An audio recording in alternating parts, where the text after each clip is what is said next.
Today on our 2015 Jeep Renegade, we're going to take a look at and also show you how to install the Curt T-connector vehicle wiring harness with the 4-pole flat trailer connector. Part number is C56274. So when you're ready to use your trailer, you can pull up your cover, take your wire out. You're going to lay it over the sill plate here, across the weather strip, which is going to help hold it in place. Just make sure you stay away from the center where the latch is going to be. Then you just close your hatch over top of it, and you hitch it up to your trailer. When you're all done, just going to open up your hatch, pull Corley back up, and you can actually use the weather-tight cover as a loop to hold it, or wiring. Just wrap it around the outside. Then we'll just lay it back inside there until you're ready to use it again. Now here's what your kit's going to consist of. We're going to have our module light with our 4-pole flat connector and our weather-tight cap. Our 2 T connectors, one for the driver's side, one for the passenger side. Our fuse holder, some wire that's going to power our unit from the back all the way up to the front of the battery. We'll have some zip ties, some 2-sided tape to hold our box, and some miscellaneous hardware.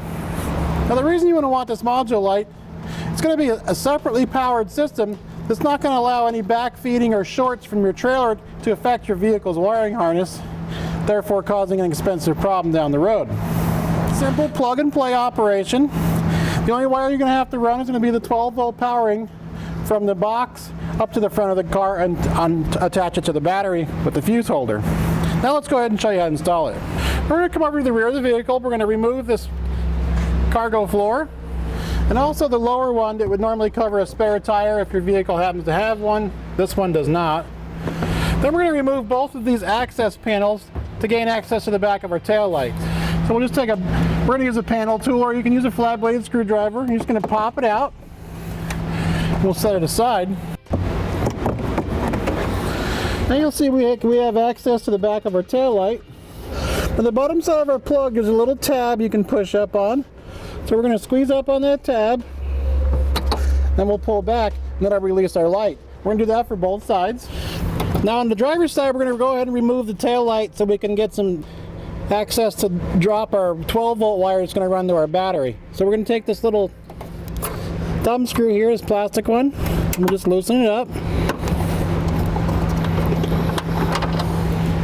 We'll take that out, then we can just pull our tail light out of the way. Then you want to make sure you actually keep your hand on this as you're loosening up the screw on the inside, because the light can fall out and hit the ground. Now we're going to need to remove this rear sill panel so we can run our wire from side to side.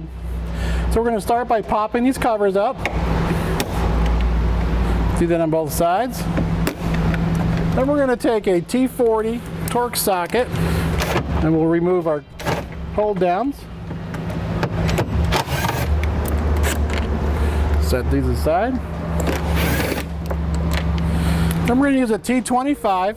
We're going to have 3 bolts. So we'll have one here, one in the middle, one on this side.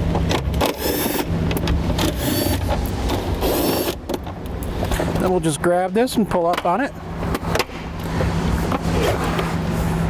and set it aside. Now we're going to take our 12-volt black wiring.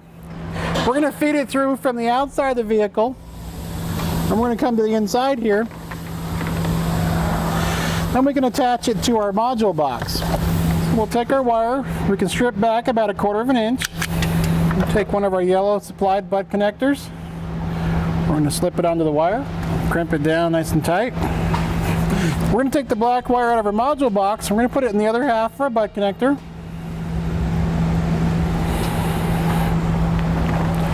Then we'll go ahead and wrap it up with a little bit of electrical tape.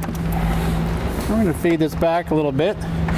Then we can go ahead on the outside here, and we're going to run our wiring down between the bumper and the body to drop out on the bottom side of the vehicle. So now we're going to take an old piece of Airline tubing to use as a fish wire.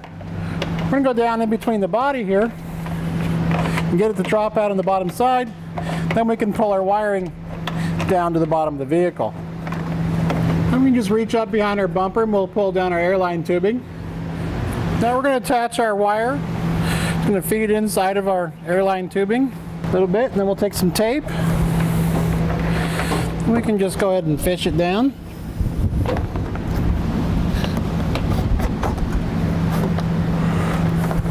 And once we have that fish down, we can go ahead and reinstall our tail light. Now the foam on the back side of our light is going to protect it. So we're just going to snap this back into position. Then we'll take that plastic wing nut bolt and we'll re-secure it. Now we're going to use the yellow and brown wire T-connector. We're going to plug into the factory wiring. We'll give it a little tug, make sure it's connected. On the other side, we're going to plug into the back of our tail light. We'll give that one a tug to make sure it's secure. Now we're going to take our 4-pole flat wiring. Go ahead and take off our protective boot to give us a little bit extra room. And we're going to feed our wiring down and come out this access panel right here. Once we get it up here, we're going to attach our 4 flat wiring and the green wire that's going to go to our passenger side tail light together. And we're going to tape them to our airline tubing. I want to try to keep it as tight of a little package here as we can so we can fit it through that area. And we'll just go ahead and attach this to our tubing.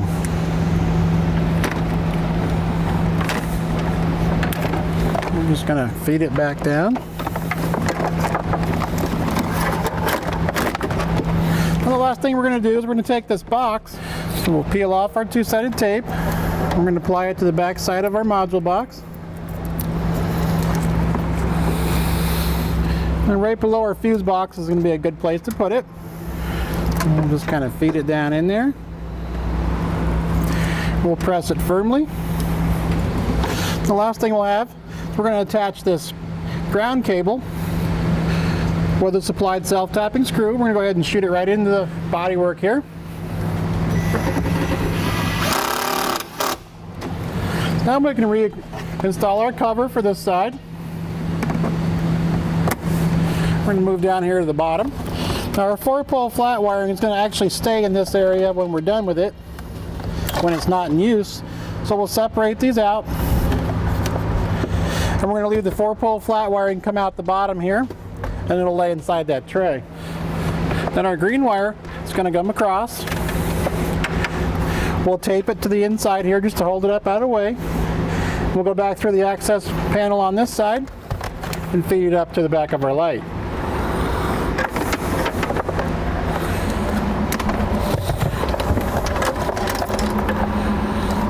Bring our wire up, cut off our tape, and do the same thing. We'll plug this into the factory wiring, give it a nice tug, make sure it's going to be secure.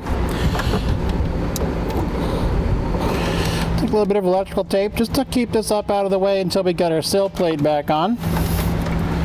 Want to be sure and keep it away from where the screws are going to come through our panel, which should be these white squares and also on these 2 ends. Once we have that attached, we can go ahead and reinstall our sill plate. We're just going to press firmly down. We'll feel it snap, and then we'll have to just tuck in our rubber for our weather stripping. And we can reinstall our screws. Now using our T25 Torx bit, we'll run these back down. Set those back into place. Then we'll take our T40 driver, run those back down. Go ahead, just take a zip tie and attach it to there to keep that wire from bouncing around, and trim off our excess. Now we're ready to reinstall this cover as well. We'll slip it in the back, just snap it down. We've gone ahead and routed our 12-volt wire. We came down, went across our rear cross member, then we went inside this shield here, and we followed our plumbing for our brake lines all the way up to the front. It's going to go all the way through here. We zip tied it, make sure to keep away from any sharp objects or any heat sources. and we'll round it up to Firewall, making sure to stay away from the steering components as well.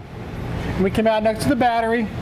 Now we've got our wire zip tied nice and tight up to the top here. Go ahead and remove the cover off the battery. So we're just going to push it on these two tabs and we'll lift up. That's going to give us access to our battery. Now we're going to need to put our fuse holder in place there. So we'll go ahead and strip back our fuse holder about 1/4 inch. And to one side we're going to put a ring terminal connector. And to the other side, we're going to strip it back about 1/4 inch as well. And take our supplied butt connector and we'll crimp that on as well. Now we're going to go ahead and attach it on this side of the fuse holder, the factory fuse here. So we're going to need to shorten up this wire and we'll strip it back and we'll apply that to the other side of our butt connector. We'll take a little bit of tape up our connection. We're going to need to get a wrench, 13 millimeter. We'll loosen up that nut and we can apply our new fuse holder. So we have that tightened back down. We can take our cover, place it back over that. We'll take our supplied 10 amp fuse, place it in there. We'll put our weather tight cap over it. Now we're going to go ahead and test our system. We'll be using the Curt 4-pole flat trailer connector tester, part number I26, available on our website. We're going to start with a tail light signal, followed by a left turn signal,